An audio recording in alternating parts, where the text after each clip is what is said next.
evening, Dharma friends. If you can remember, our last sutta discussion was about another aspect of life. Especially, I put a question actually for you to become curious about what we're doing. Otherwise, you might write down something in your own ways, and you will go back home. So we have a note at the same time, a question to think about what we discuss. And today we are going to another aspect of karma. Now, always I have to make sure that the only reason for the particular change, the particular situation that someone goes through, is not karma. So, but there may be scenarios that many people may be affected due to karma.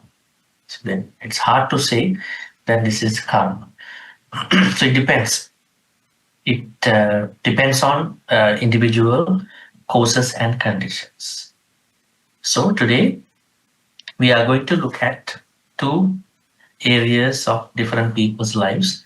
One is uninfluenced, and then the other one is influence. That means there is someone who is not very influential, who is not validated, accepted widely, while there is another one who is very much accepted, validated by society, by the people.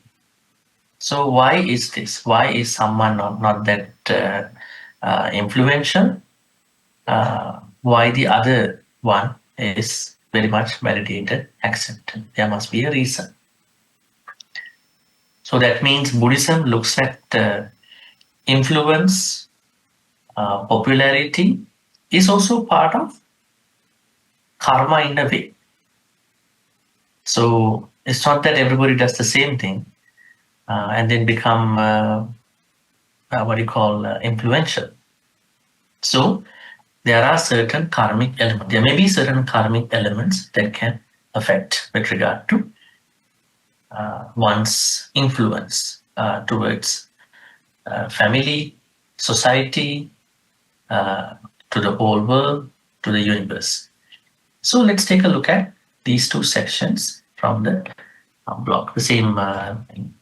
Why are some people uninfluential while others are influential? Understanding karma through the Culakammavibhanga Sutta. This is what we call Majjhima Nikaya's 130th Sutta. This is the Pali section. We have to read it. Let's read together just to be familiar with the Pali text.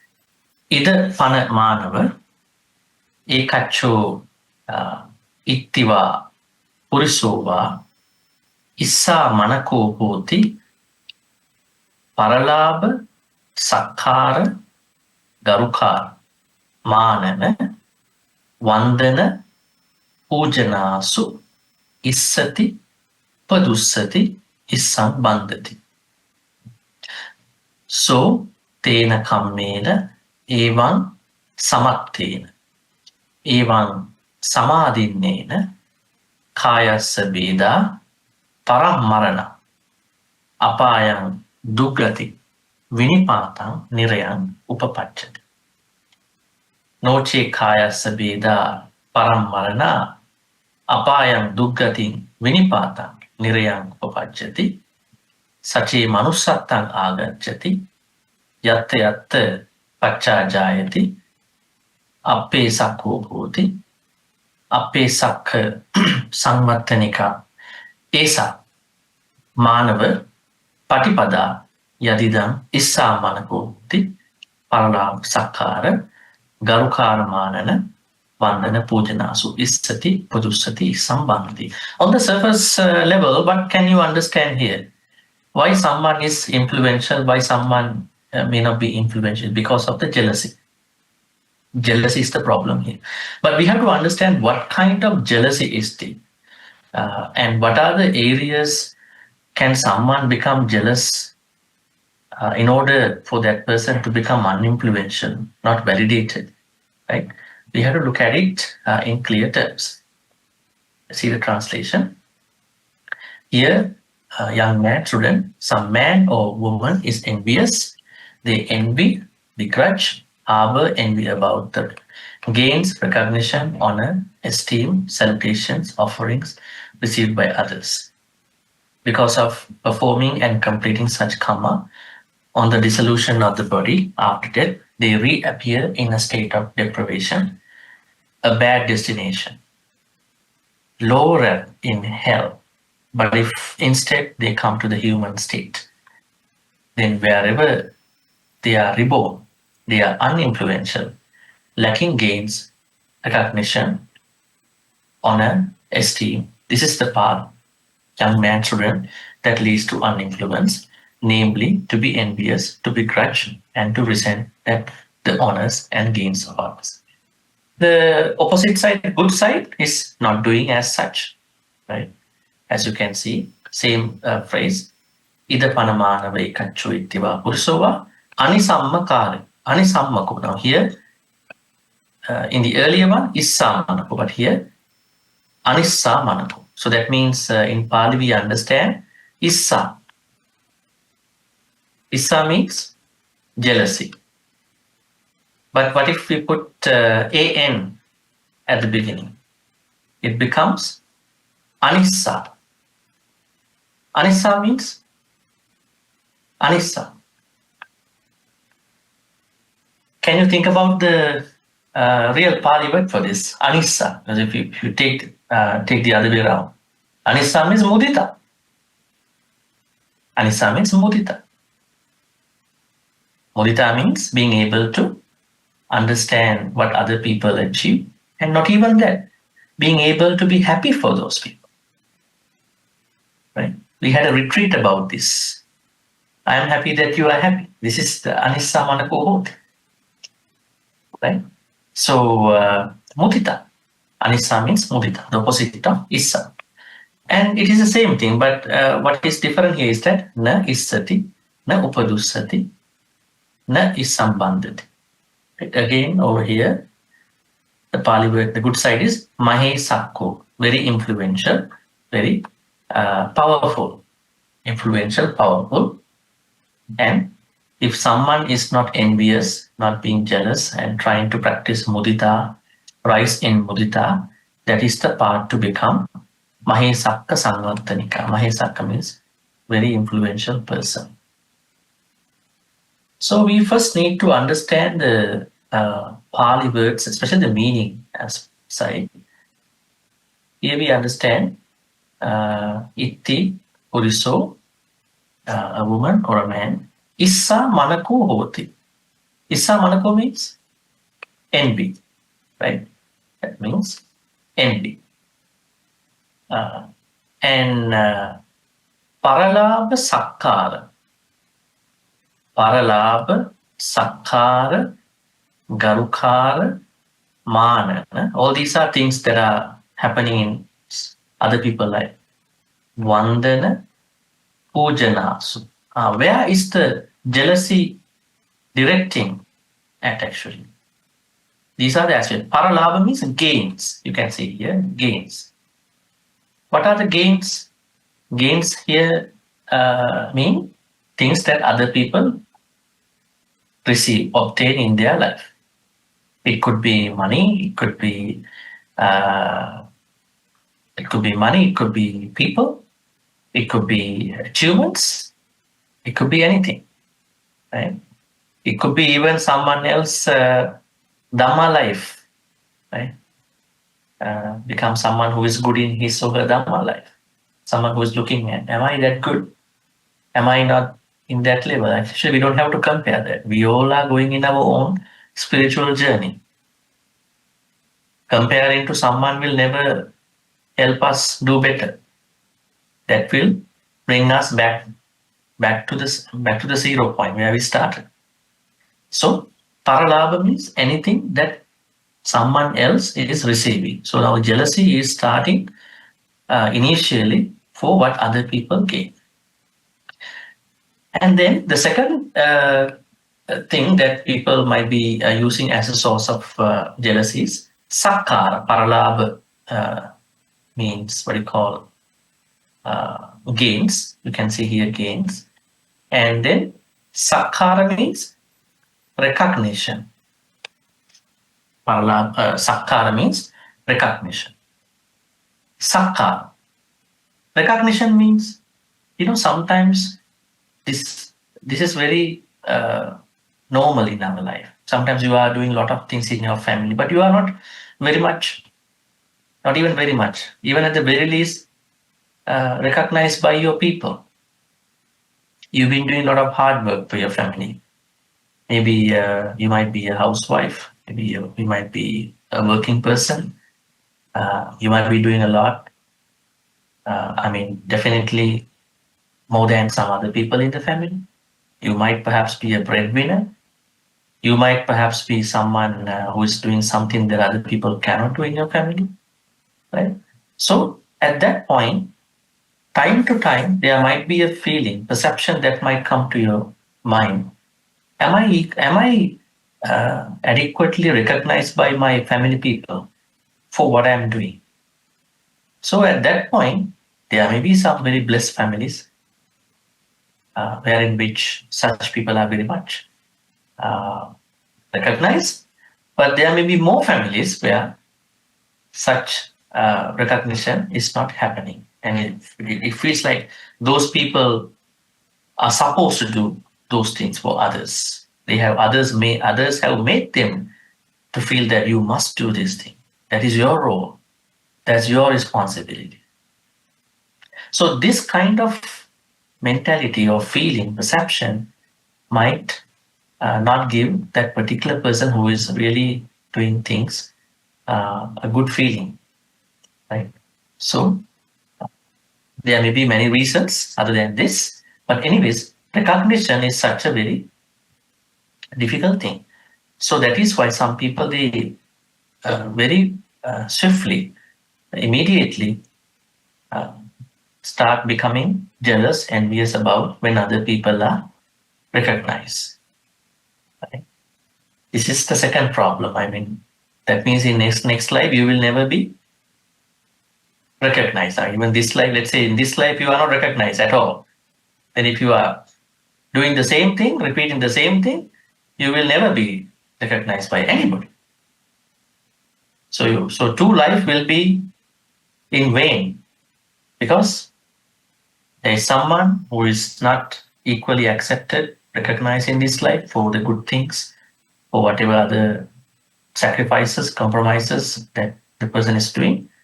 And on top of that, the person become very angry and then become jealous about other families who are having that achievement. And then you lose this life and you will lose the next life too. Right? What a mistake. What kind of loss? Loss in this life, loss in the next life. Maybe not even in the next life. It may be many more lives. So sakkara means recognition. So there might be someone, man or woman, who might be envious, jealous of what other people receive or obtain in their life. At the same time, there may be someone who might be jealous about others' recognition. And then sakkara. Then we discuss about the third thing, garukara. Garukara means honor. Like this, honor. Honor, that is also something similar to recognition. When you are recognized, you will be honored. But this honor is not easy to receive, right? Sometimes you might think that perhaps I was not honored enough.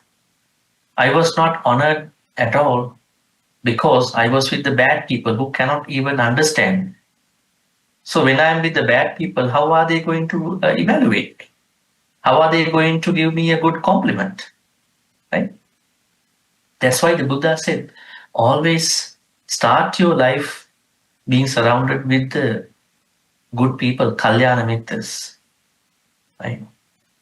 They are generously giving their compliment. Right? Some people are not that generous to give the compliment, right? Maybe the majority. Right? So dana is not just giving food to a vihara. Dana is also becoming generous in your appreciation, in your compliments towards other people. Some people never give compliments to others. Why? You are not special. You are just the person how you were before. Why I have to compliment you? One's own egoistic, conceited ideas affect the whole family, the whole company, right? So that's why it's very important to be generous in giving honor to other people, to the right people. Sometimes you honor the wrong people. Is it a blessing in your life when you honor the wrong people? You appreciate, compliment the wrong person just because you have a personal liking towards that person. That will be a downfall in your life. Who said that when you honor the wrong person, you will have a downfall in your life? Who said that? The Buddha. How did he say that? Where did he say it? Maha Sutta. Asevanacha balana, panditanancha sevana. Asevanacha balana means not associating the unwise people. Panditanancha sevana, associating the wise people. And the third one is puja cha puja ninyana. Honor the people who deserve honor. Do not honor the people who do not deserve that thing. That means honor has to be earned, and we have to honor the people who deserve. That does not mean that we try to say you are not somebody that I should honor. We have to do it in a wise way. So this honor, that means sakkara and then the garukara, as you can see over here at this point. This garukara is something that we have to offer to the right people. But the problem here is that there is someone who is becoming jealous when other people are honored in their own life. Right? Let's say you and somebody started something at the same time, but you are not that honored, but the other person for his or her own life. Sometimes you and that person doing the same thing, but that person is more honored than you. Why is it? That's the beauty of karma. You cannot see that beauty from this life. Something must have happened in that person's life in a past life. That is why. Both are different. It's like a what do you call? It's like some of the fruits in the same passage. One banana is too ripened, right? The other banana is too raw. And you are thinking, these are coming from the same banana thing. Why one is too ripened? Why the other one is mildly ripened? Why the other one is too raw? Perhaps the banana which was very ripened may be exposed to some kind of fire, some kind of heat, temperature effects, the motion effects, maybe the place I bought it, right? That's why we cannot expect that everybody is having the same thing. There might be certain reasons with regard to certain karmas. That's why, without understanding this phenomenon, some people might think, no, it should happen to me in the same way, but it might not happen. Now, at least the Buddha is saying it didn't happen in this life, in this your life. At least you do something. Don't become jealous in this life. At the very least, it will happen in the next life. It might happen later in your life. Now change, transform your life at this point. But some people cannot understand this. They want to look at everything from this life, like a scientist sometimes, experimental scientist. It might not work for our practice sometimes. So, garukara means honor. Some people become jealous when other people are honored. And then, let's look at the other Pali word. Now we discussed paralabha means gains, sakkara means recognition, garukara means honor. Then manana, number 4. Manana means esteem. Esteem. Now, this is something even higher than honor. How can I become esteemed in my life? Perhaps I might have to be an expert in my life. Let's say you are engaged in your own work career, right? You might be a nurse, you might be dentist, you might be somebody else in your whatever your career. You might be doing a business. You might be a mother at the very least. You might be a father. You might be a grandparent, right? How can I make myself become esteemed? I cannot do that for myself, but I can get ready by understanding my own role in that particular activity. That way, I am making my situation better in terms of who I am at this point. So, other people have to come up with their own perceptions, understanding, feeling that this person needs to be needs to be treated as an esteemed person, right? So that means when I understand my causes and conditions, I can make my life better and better. That's what you are doing here, right? You come here, you want to learn Dhamma, and then you want to apply them outrightly. The plan is not coming and learning something and going back like in a university classroom, right? You want to learn it, you want to understand it, you want to apply it, and then you are feeling better. You're going to be the better version of you. That's the plan, right? So that plan needs to be materialized. How can it be materialized? It won't happen just I think that I want to be transformed. I have to change my causes and conditions around me and beyond as much as I can. Some conditions are not easy to be changed. At least we have a right attitude with regard to those causes and conditions. So here, being an esteemed person is something that we will notice among other people. At that point, we don't have to be jealous. Why we have to be jealous? If I like it, I will do something that I want. Rather than I want to accept, yeah, you are an esteemed person. I want to accept. The moment I accept somebody else's preciousness, esteemness, I feel relieved in my life. And even I'm going to make other people's publicity, reputation, esteemness as a moment, as an opportunity for me to practice mudita. I can rise in mudita, right? When some people are doing better than me, I use it as an opportunity to practice my mudita, right? Your achievement, my happiness. Sometimes when people look at it, your achievement, my unhappiness, my worry, my suffering, I cannot take it, right? But we change the narrative here. Your happiness, your achievement, my happiness. I'm happy. I make it as an opportunity to practice mudita. So when more people thrive, rise in their life, more mudita can be generated on my side, right? This is the ideal plan. So here, manana means esteem. Every time when we perceive someone's esteemness, that might be higher than us, that might be lower than us, we are making that as an opportunity to practice mudita. But not many people are naturally not able to do it. That is why this particular person is going to be uninfluential at a certain point, maybe in next life, in his or her life. That is called mana. And then Vandana Pujanasu. Okay. Vandana Pujanasu means salutations and offerings. Right?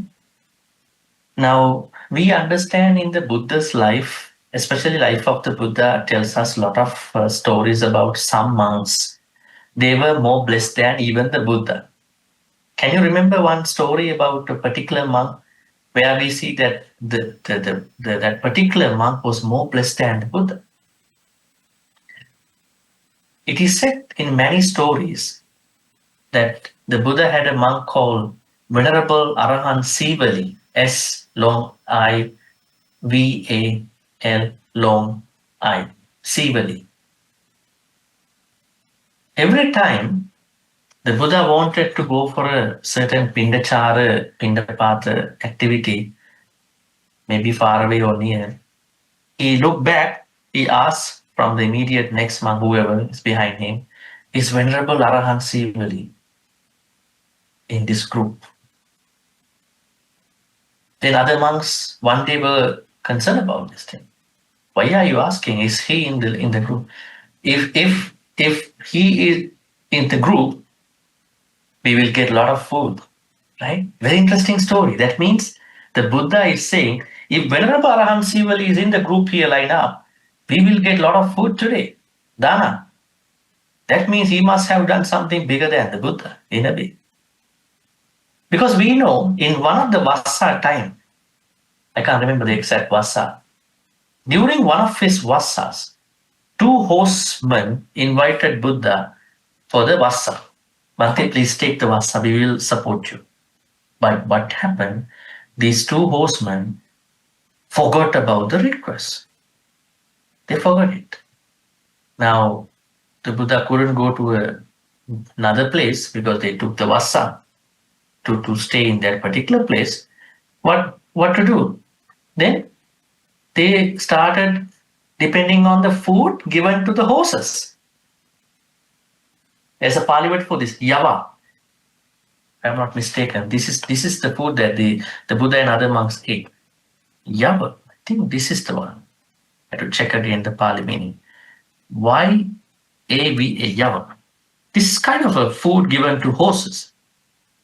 So the whole Vassa time, the Buddha and other Arahant monks ate this yava. Now you think about it. If Buddha was such, Buddha is certainly blessed in all these things, but in particular food scenario, if Venerable Sivali had to stay with him, maybe he had gone outstation, then they would have received a lot of food, right?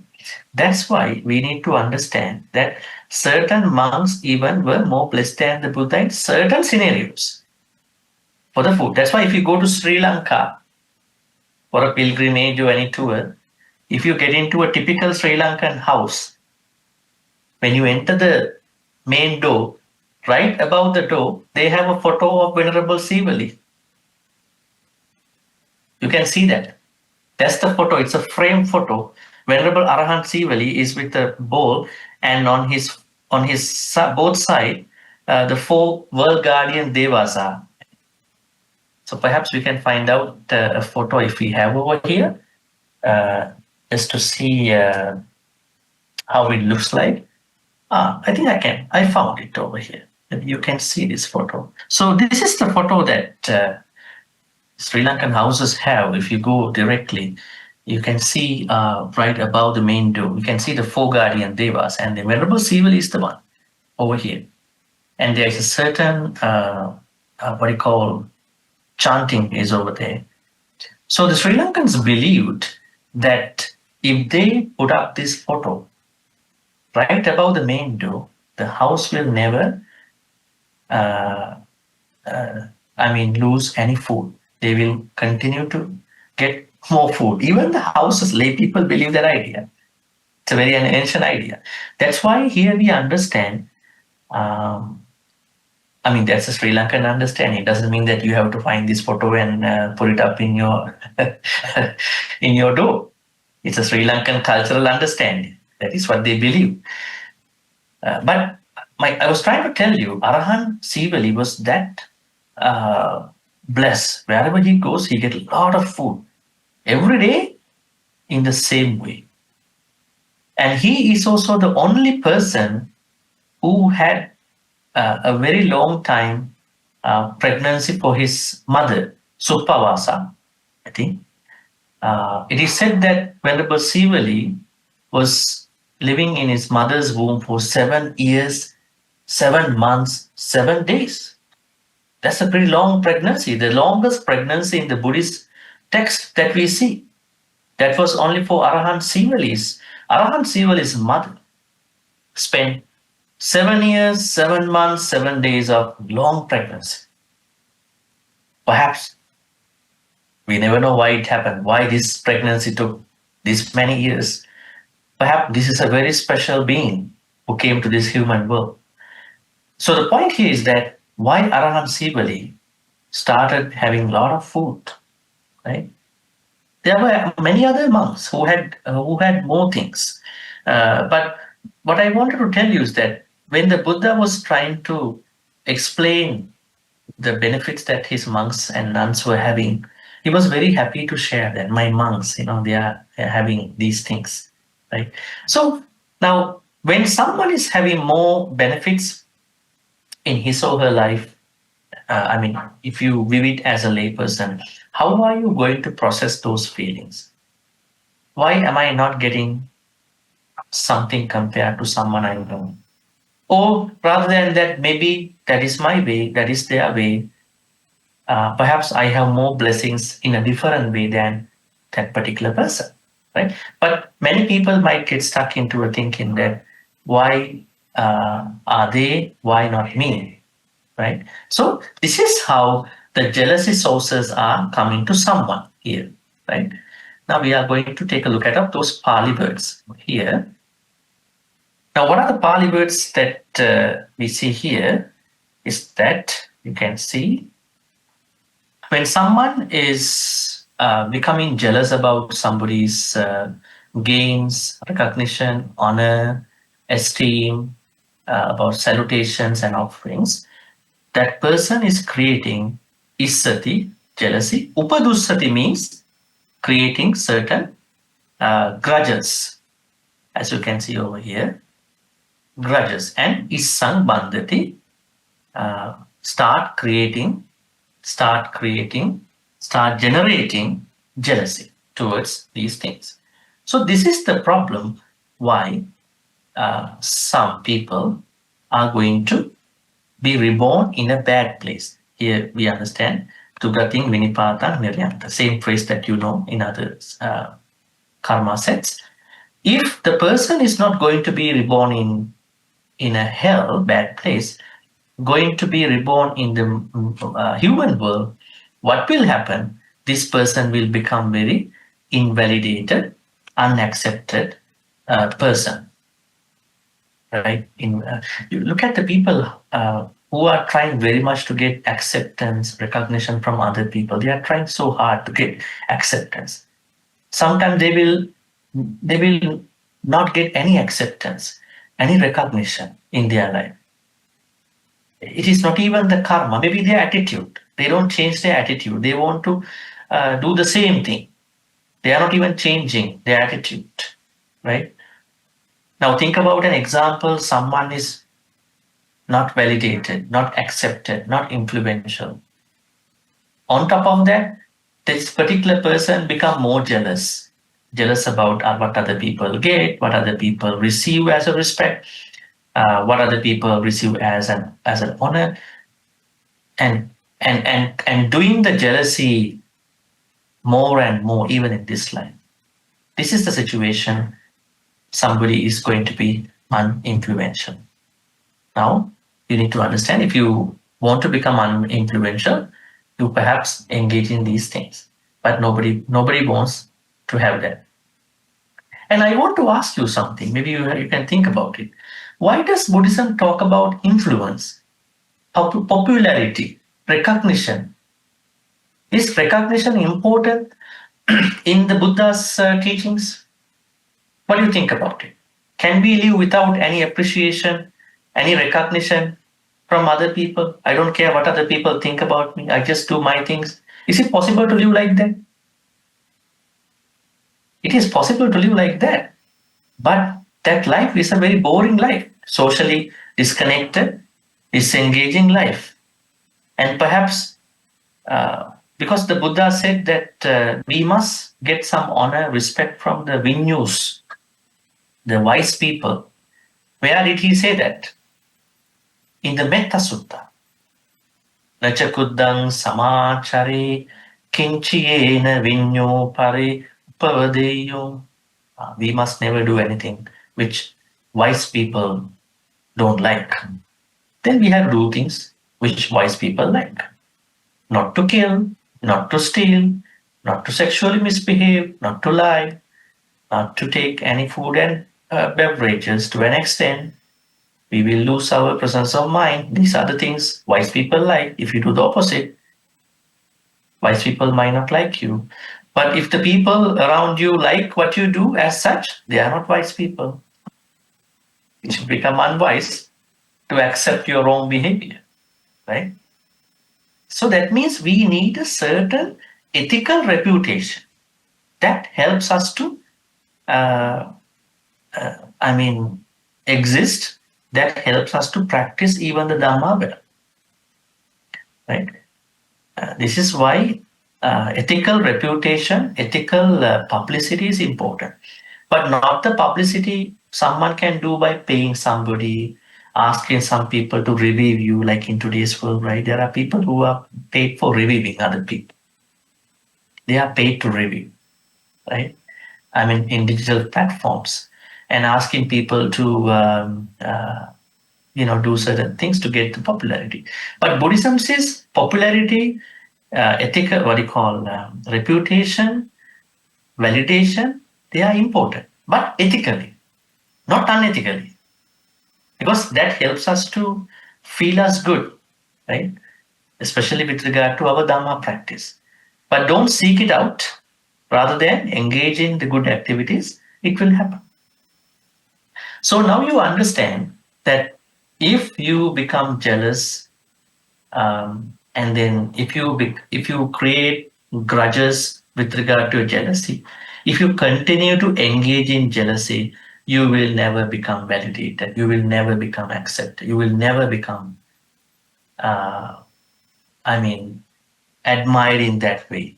So that means, as a karma in this life, you need to always accept other people's happiness, achievements. Try your best. I know it's hard.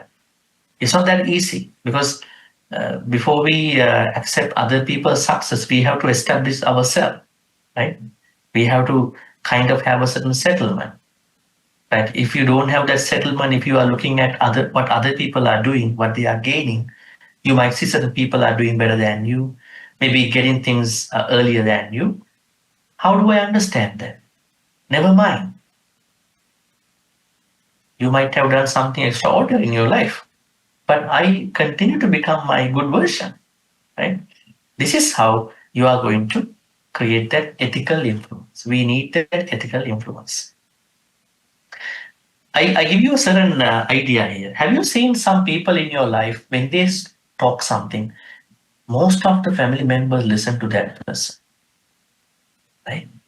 Maybe husband or wife, maybe somebody else, because other people accept that particular person. But when somebody else talks about, nobody listens, right? You don't care what you talk about. They lost the respect for you. That means the particular person lost the respect towards others.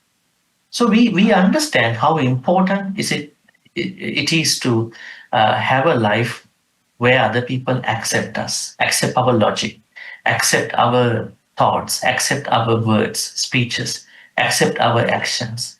It is not happening in one day. We have to earn it, right? In our actions, in our speeches, in our thoughts.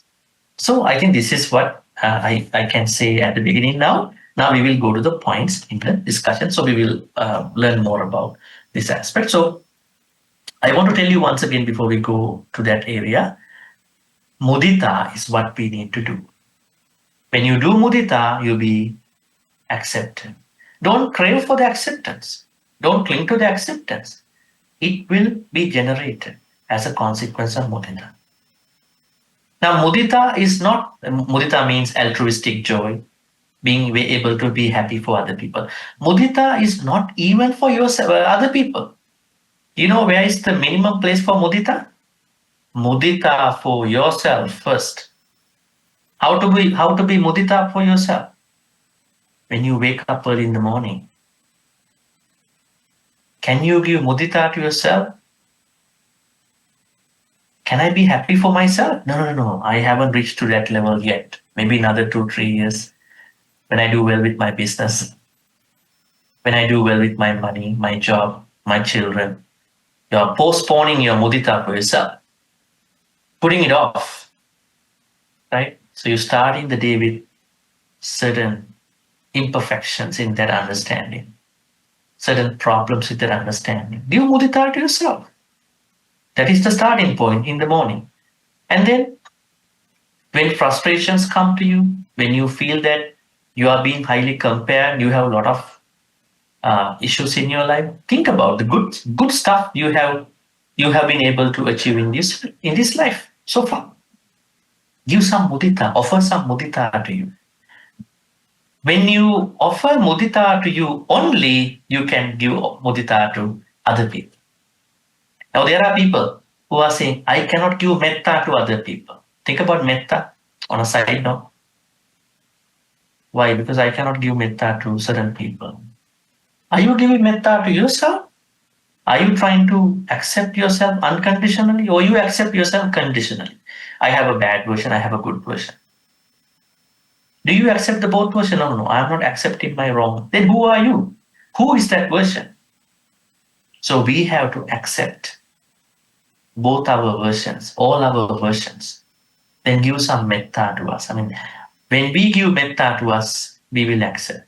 Then only we can metta other people very easily. Mudita is the same thing. So is the mudita. Here, why people are getting into jealousy towards other people's stuff is because they don't offer mudita to themselves. We have to start that with us. Okay, so keeping that in mind, let's go to the this point. Number 1, envy or jealousy. And see, jealousy is the karma that erode social gravity. Now, I think recognition, reputation, ethical recognition, ethical reputation, they all are connected to social gravity. Why? Paralabha gain, sakkara recognition, garukara honor, manana esteem, vandana salutation, pujanas offerings. All these are representing a part of social gravity. You see, this describes the tendency to mentally burn when others receive gains, recognitions, honor, esteem, reverence, offerings.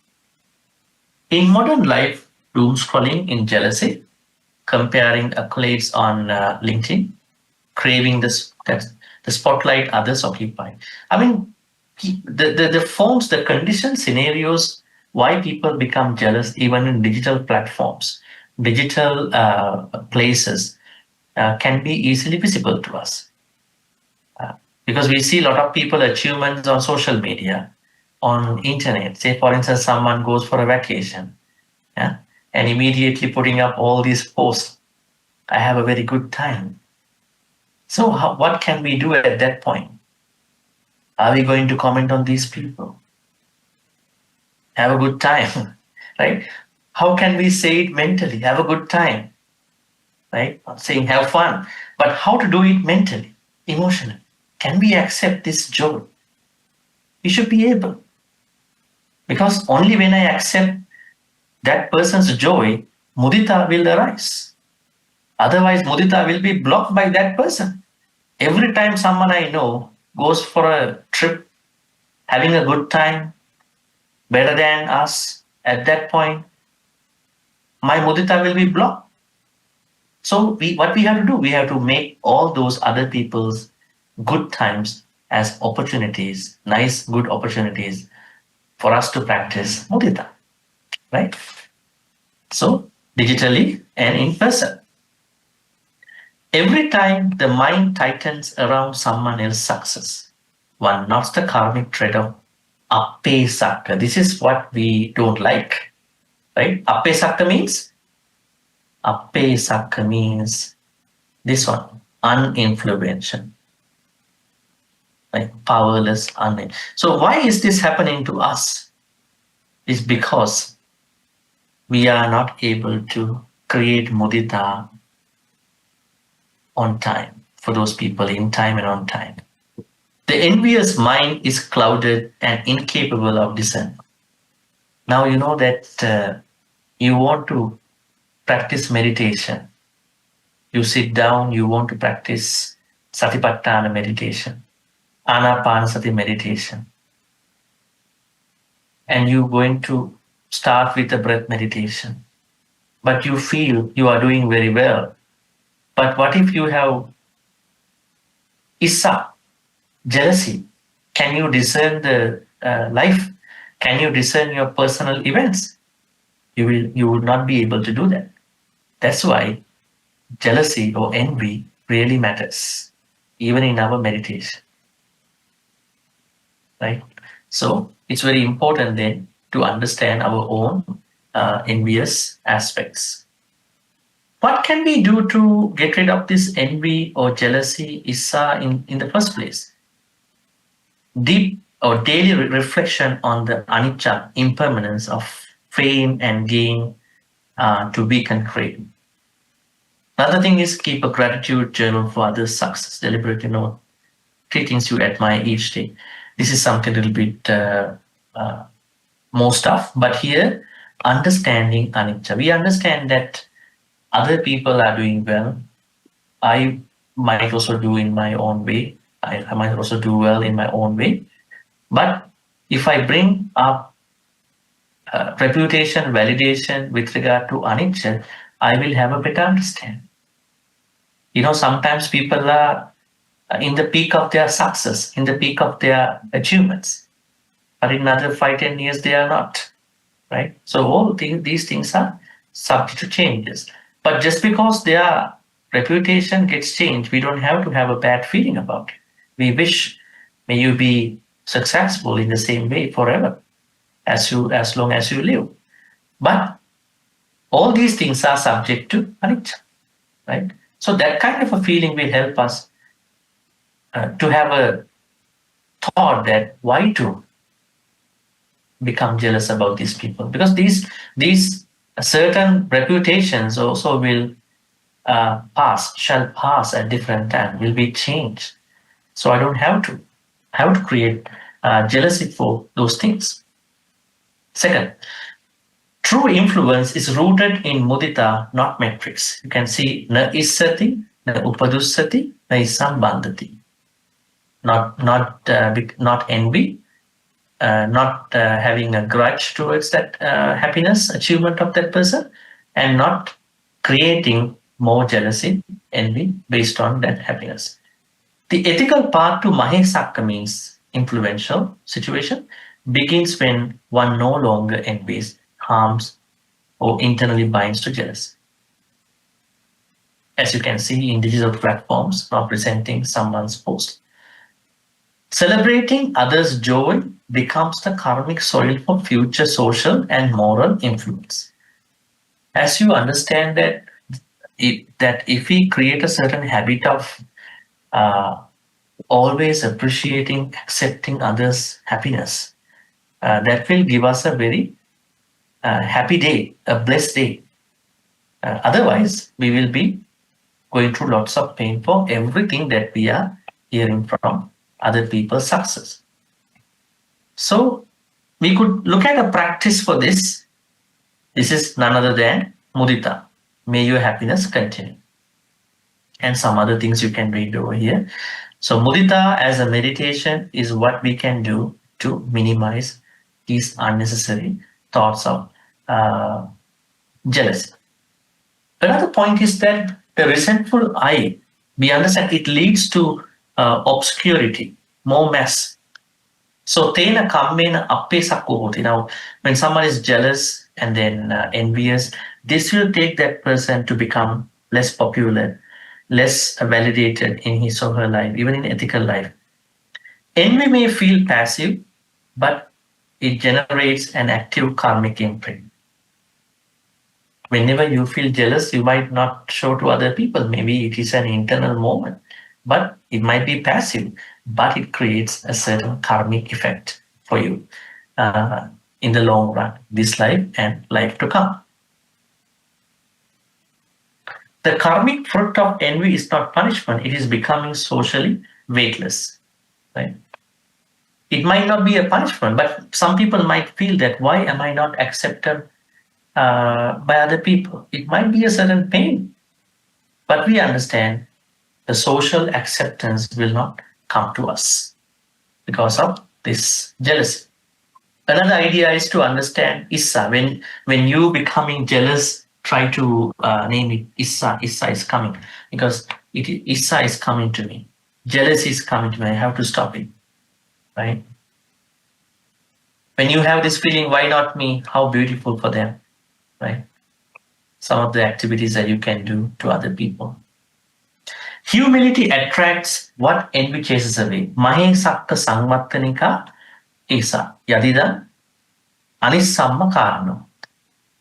The absence of jealousy or envy naturally gives rise to social, moral, and spiritual power. Today's leaders who uplift others without craving spotlight often command deeper long-term influence. True influence emerges from non-grasping. The less one clings to status, the more status adheres to the karmically. I think we can discuss this part in a very expanded way. Now, true influence emerges when someone does not cling to something. Now think about the Buddha, Shakyamuni Buddha, someone who became the beacon of this practice, asking us to practice anupadan, that means not clinging, right? This kind of a practice, this simple, light life as a practice is what the Buddha told us. So that means you are not engaging in expecting that may I have reputation. You are simply accepting what other people are doing, what other people are achieving. That itself will be your natural karmic result as being born as someone who will be respected, venerated, and validated. This is pretty interesting. As a practice for this particular point, humility, practice intentional non-boasting with regard to right speech. Avoid subtly inflating your own achievements. Let's discuss that. Are we looking at our way of speaking to other people? Or are we naturally speaking a lot of things that we want to brag about? Sometimes there are people who don't want to boast, but when they talk about something, they naturally get into their bragging and showing off certain aspects. So that means if I'm very mindful about what I'm going to talk to other people, I can make sure that I'm very mindful about what I'm talking. I don't want to boast about my achievements. The right people will find out, understand my own achievements in their own way, but I don't have to brag about myself. So that means in order to practice mudita, we also need to understand how to disseminate, how to engage in conversation with others. Now, with regard to the right speech, we have 4 things. One is not lying, truthful speech. Second, united speech, not creating schism, not creating conflict among others when we talk, not dividing other people's happiness. And the third one is pleasant speech. Our words are very pleasant, nice. Try to be very pleasant as much as we can. And then finally, meaningful, ethical speech. When I say meaningful, I normally add meaningful, ethical speech. Why? A gossiper can say gossiping is good for the B gossiper, right? There are 2 gossipers, A gossiper, B gossiper. When you ask from the B gossiper, what is he or she talking? Gossiping to me. That is meaningful to me. So gossiping might be meaningful to 2 people who are doing the same activity. That's why I say ethical, meaningful speech or meaningful ethical speech, not wasting the time. That is what we call by the speech that has no pisuna, what you call sampappalapa. Now, every time when I talk about something, with regard to reporting something, sharing something, Every time I'm going to engage in a conversation with regard to someone's happiness or unhappiness, every time I talk about something that I need to be mindful about, my tone, my words, vocabulary, and sensitivity. Every time I talk about something in a place that many people find no topics to engage in a conversation, what can I talk? How can I talk? If I'm not mindful about what I'm going to talk, I will easily throw, not tantrums, I will easily throw certain bragging, showy kind of things in my life. So I don't have to air those things. I'm happy for myself. So thereby, I create a life that I can practice mudita for myself. Right? But what if somebody is asking about me? What have you done? You can say what you have done as a fact. But not that when they don't ask you, you can actually boast about yourself. You look at, I did this and that, right? There were such people in the Buddha's life too, Some of the people. One person is Venerable Channa. Right? Venerable Channa, you know who he is, right? Venerable Channa was the driver, the charioteer to Prince Siddhartha. He was his friend. And he became a monk after some time. Then he started complaining to the Buddha that you are not treating me well. And the Buddha asked, why? I am the one who supported you, who brought you from the palace, and who then was helping you to become an ascetic. And then you started picking up an alms bowl, you went for Pindachara. Now we understand Pindapata tradition was not started by the Buddha. It was existed during the pre-Buddhist time. Other ascetics also followed that tradition. They grab a alms bowl and then went for Pindapata. Anyways, then I am the one who brought you all your stuff back to the kingdom, Kapilavastu.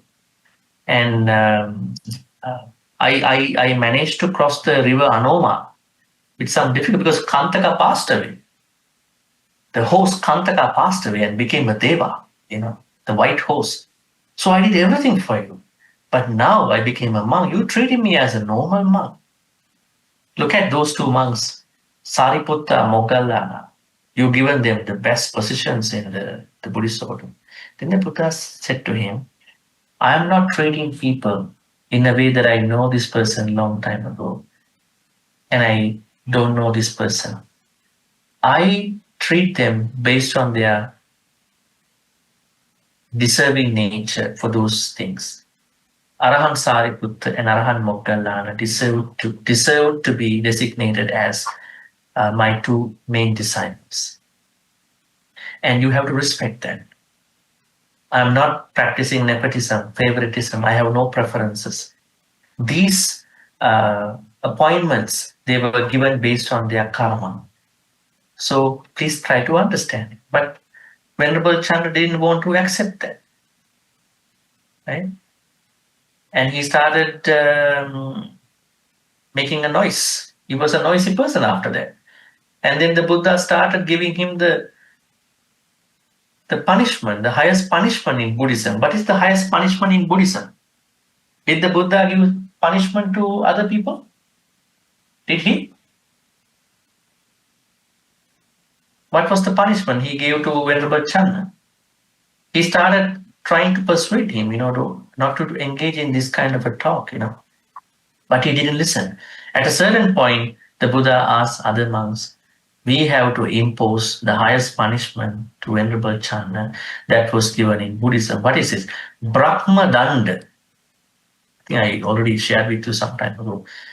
Brahma Danda. Not Brahma Vihara, okay. Highest punishment. Brahma means highest. Danda means punishment. That means ever since the Buddha imposed this Brahma Danda to Venerable Channa, what was Brahma Danda? Nobody is talking to Venerable Channa. Until the Buddha passed away, this kept going. Right? So the idea here is that Buddha was not boasting, bragging. At the same time, he even designated, appointed people in that particular way without taking a prejudice about any person. So, in the same way, we are not supposed to engage in any speech that we create so much of bragging. That is a way to support our practice of mudita. And the next point is envy in silence is still a loud karma. Here, upadussati is sambandhati. Harboring envy, sambandhati does not require outward aggression, just internal seething. In modern terms, smiling publicly but resenting inwardly. That is something interesting. Smiling publicly but inside. A lot of pain happening. Is that a problem in some people's life? It could be a problem. That means the person accepts congratulations, shaking hands. But inside, there is no congratulations with the heart. The heart doesn't accept. Why is it? The problem is that still the jealousy is there, but the person shows a different picture to the outside world. So, which area is Buddhism very much focus on? Mind. Because until you try to overcome your jealousy with regard to the mind as a thought, even though you show to other people that you are a good person, you want to accept, you will struggle, because Buddhism is talking about a psychological problem, not a physical problem itself. So if you are someone who cannot accept other people, we understand, we all are humans. We may make mistakes in that thinking, but at least we understand this is not a good thing to maintain. If you have that feeling, that's a very good start in this journey. When you have that feeling, this is not a good feeling to maintain. I might not be able to overcome it today, but at least I'm going to stop it one day. That is the starting point, right? So if you are silently worrying and then becoming jealous about other people, that is the root problem. So that is the place we have to address in our life with regard to that particular source. Silent comparison is noiseless karmic sabotage. It doesn't go unseen by the law of karma. This is what we understand here. What can we do for that? We will do Vedananupassana. Use Satipatthana on Vedana to catch the sting of comparison and remain with it without gravity. Another thing is Punyānumodana, dedication of merits for those you envy. Develop the habit of inner applause. You might applaud outwardly, but inner applause. Let's talk about these two. When you are going through a certain jealousy silently, one thing you can do is practice Vedananupassana. Why is it? Now, let me ask you, why did the Buddha talk about mental, Chitta Sankhara? Chitta Sankhara is a little bit deeper Dhamma point. Chitta, I think we discussed that in a previous discussion. Chitta Sankhara, why did the Buddha give Chitta Sankhara, mental formations, under the Vedananupassana and not under the Chittanupassana?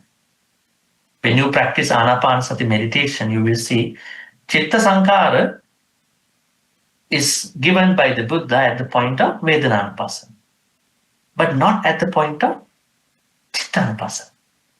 What is the reason here? We can understand our akusala easily when we are using our feeling. Thoughts are very difficult, very abstract, complicated, very messed up. You might hear a lot of things. We have to find out our thought, the nature of the thought, the contents of the thought. It's not that easy. Actually, Buddha had understood that. That's why Buddha said, Chitta Sankhara must be diagnosed, recognized at the level of feelings, not at the level of thoughts. That thought level will come after. Now, in order for you to understand your silent jealousy, if you have, definitely, you can use Vedananupassana to find out that. What are the Vedanas? Happy feeling, unhappy feeling, and neutral feeling. Now you let's say you are happy. You should be good about it. I mean, for other people and yourself. What about you are having a unhappy feeling all of a sudden? Silently, you are not happy about something, right? Especially when other people are trying to share their happiness with you. So, what can you do right away? Earlier we talked about Issa, jealousy has come. But it's not always going to work sometimes. It might work, but now we are saying the moment that you feel, I think I'm unhappy about this particular situation, this is a feeling, Vedana. The Buddha told us, we have to find out the source of our akusala at the level of a feeling. Now I have an opportunity to find it out. Now I feel it. I feel the jealousy as a pain to me, right? I feel the happiness of someone as a pain in my life. I feel it. I now can understand it, and I can nip that in the bud.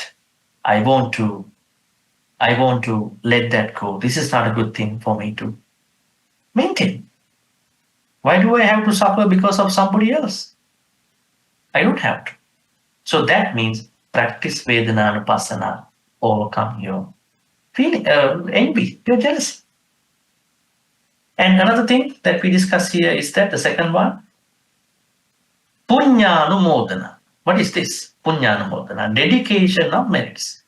Are you doing that sometime? Even you are doing today at the end, right? What is Punyanumodana?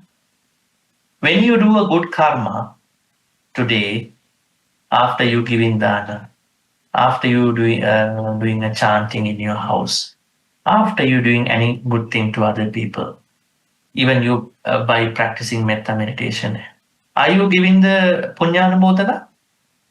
Or you are just chanting and then you are giving metta to you and then you are done with your puja and whatever? How are you ending your good things in your life, especially Buddhist things? There should be an end, good end. What is the good end? We have to give good karmas to the departed loved ones. And after that, Deva Naga Mahidika, not even them.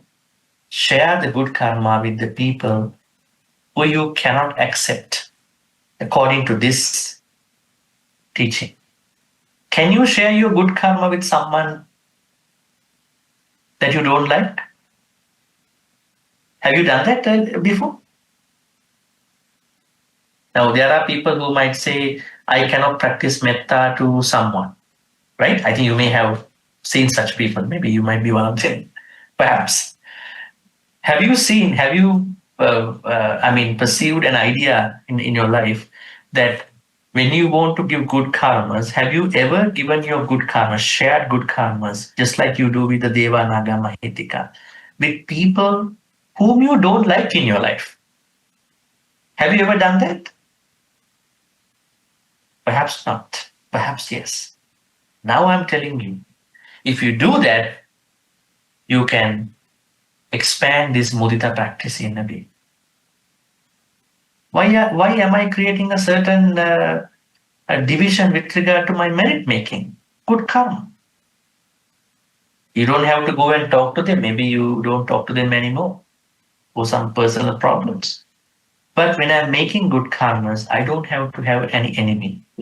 I don't have to have somebody that I'm not sharing these good things. This is another way. Punyanumodana is another way to create more mudita towards other people.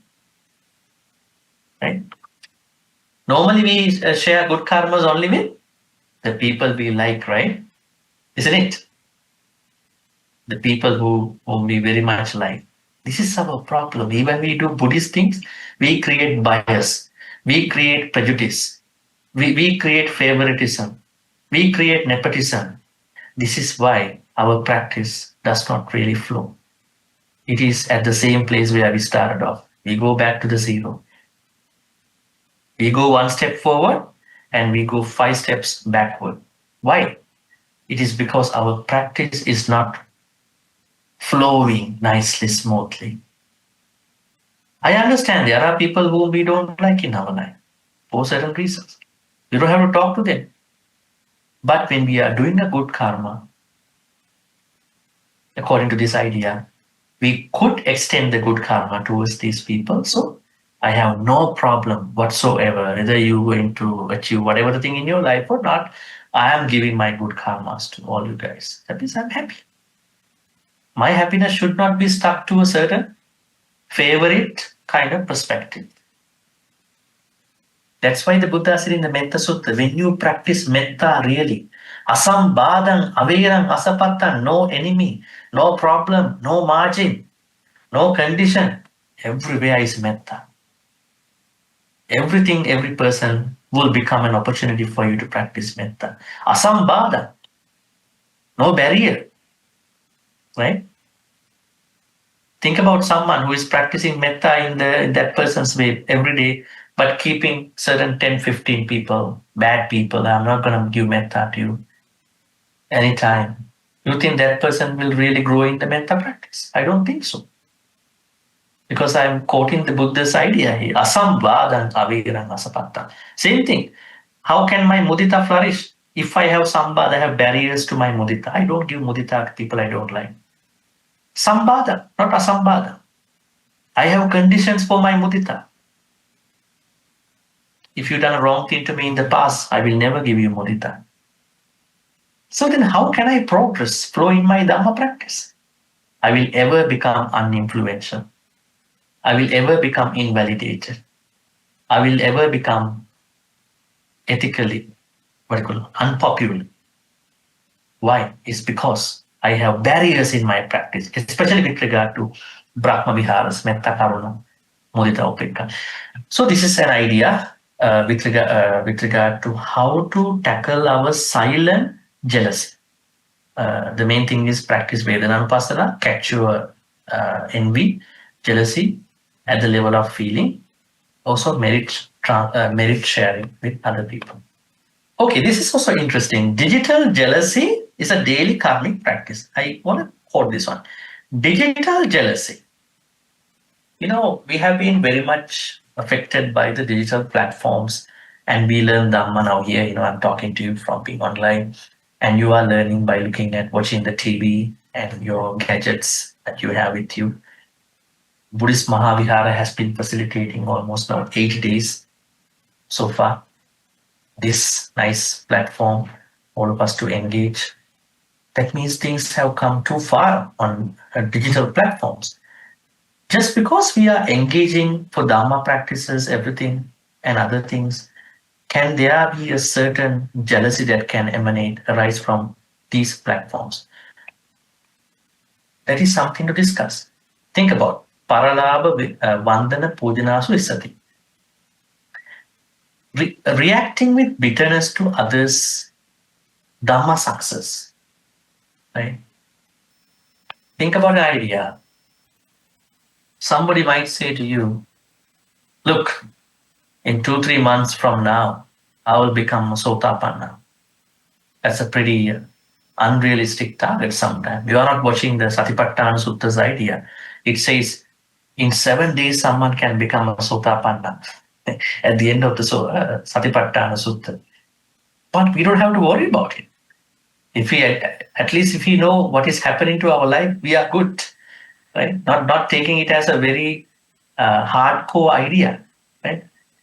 But if you think someone is more committed, more consistent in Dhamma practice on a digital platform, maybe in person, just offer your happy thoughts. You will never become jealous about those things. Competition. What is the idea of competition in Buddhism? Right?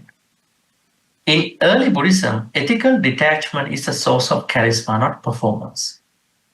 Now we understand. Remember the story between King Ajatasattu and King Kosala. What happened in their war? King Ajatasattu lived in, where did he live? He lived in Magadha, Republican state of Magadha. And King Kosala lived in the Kosala state. At a certain point, King Ajasatta wanted to invade Kosala state. And what happened? King Kosala won the war.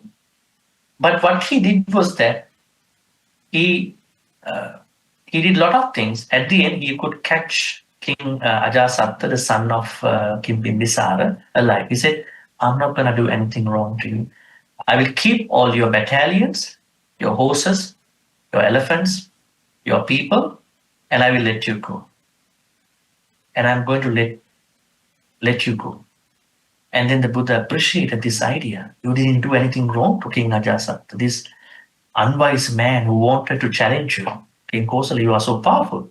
At the same time, what the Buddha said, Jayang Verang Pasavati Dukkang Seti Parajito Upasanto Sukhang Seti Hitva Jaya Parajaya. It's a Dhammapada stanza. Jayang Verang Pasavati. The victor, the one who is winning anything, is creating hatred in the defeat. And Jayang Veram Pasavati. Veram is Parajit. And the person who is losing the battle, losing the thing, will create also a certain anger towards the one who is winning. So the Buddha's idea is having overcome victory and defeat, try to stay in equanimity, upekkha. Now, what does it mean? Does it mean that as Buddhists, you cannot go for a competition? You cannot go for a game? You cannot engage in a certain activity? No, you will. But when you are receiving the result of the game, result of the competition, don't try to be sad about it. It's a game. It's a competition. The Buddha asks us to accept victory and defeat in our life. We have to equally accept what's going to happen to us. So Buddhism looks at something much beyond that. So the idea here we understand is that this competition idea is something that leads to a lot of jealousy. So we should have the idea of this understanding about victory and defeat, and we have to go beyond these two aspects. That is also a way to minimize our jealousy. Praise without poison is rare and radiant. Even when praising others, subtle envy may creep in, thinking I could have done better. True anissa, mudita, is free from hidden agendas, right? We understand. Is this praise meant to elevate or manipulate? So this is something also that we need to think about. That means even when you are appreciating, there may be a certain aspect in your thinking about that particular event. Can I really accept this achievement? If not, I have to work towards it. Maybe through Vedananupassana. We are almost coming to the end over here. The karma of status cannot be hacked. That means if you are really creating mudita, the ripple effects of mudita will never be hidden. And at the same time, finally, we understand influence is not something you build, it is what you become. Yatta yatta pacha jayati mahesa bhuvati. Influence is not tied to circumstance, geography, platform. It follows the being wherever they are reborn, according to their mudita practice or issa practice. Finally, what we have to say, all these boil down to sila, samadhi, panya practice, right? Envy, jealousy is the karma of the small-hearted, right? Mudita is the karma of the influential. The one who lets others shine will never let. Right. Let. So the idea here, once again, if we go back to our main point here, is that the Buddha said that if someone is uninfluential, that uninfluential nature must have come to that person due to not respecting others' happiness in a previous life. If somebody is still doing the same thing will happen in the next life or in this life. And also Buddha told us why some people are more powerful, more influential, more accepted, more validated, more welcome. It is because they have accepted other people's achievements happiness, and all those things, even in a previous life. And if they are doing as such now, they will also go through the same happiness in the next life. So that means, what you call these things, they are not even effort-based things. They are also coming from certain karmic activities. All right, so that's what we discussed today. Now we are taking maybe a minute or two for any questions you may have. So please come up to the mic. You may ask the questions if you have. Bhante, I got one question. Why Westerners they tend to be more influential compared to Asians? Because Westerners, I look at it, they can speak well, they can convince. So, but I mean, is this due to the so-called the opportunity they have, the training to be able to speak and to convince people? So if you say if this is karma, why? I mean, they are more influential compared to Asians. Thank you, Bhante. Well, I'm the first time I heard this kind of comment about East and West. Well, I think maybe it is not due to the geography. Perhaps the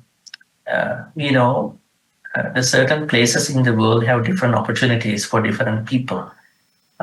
It might be more in Asia in a certain time. So maybe the culture, maybe the environment that they are in. But we cannot simply say that one group of people are more influential in that geographical state at this point. But there may be certain areas which you may have considered in your own way. So what we can say is that why is someone is going to be reborn in a certain place? Due to karma. So if you think that there is a certain apparent difference between certain communities in the world, it could have happened due to karma. But we also have to understand it is not a very unchanging situation. It might be changed. Now we understand more significant, more influential peoples are coming from Asia nowadays, right? Economy has been turned. So we cannot simply say, but on the surface level, we might feel as such because of the benefits of the geography and in the communities and the culture. Yeah, maybe. So it is a case-based, area-specific situation on different fields. You could have phrased this way: why are devas more powerful than everybody of us? Due to karma, right?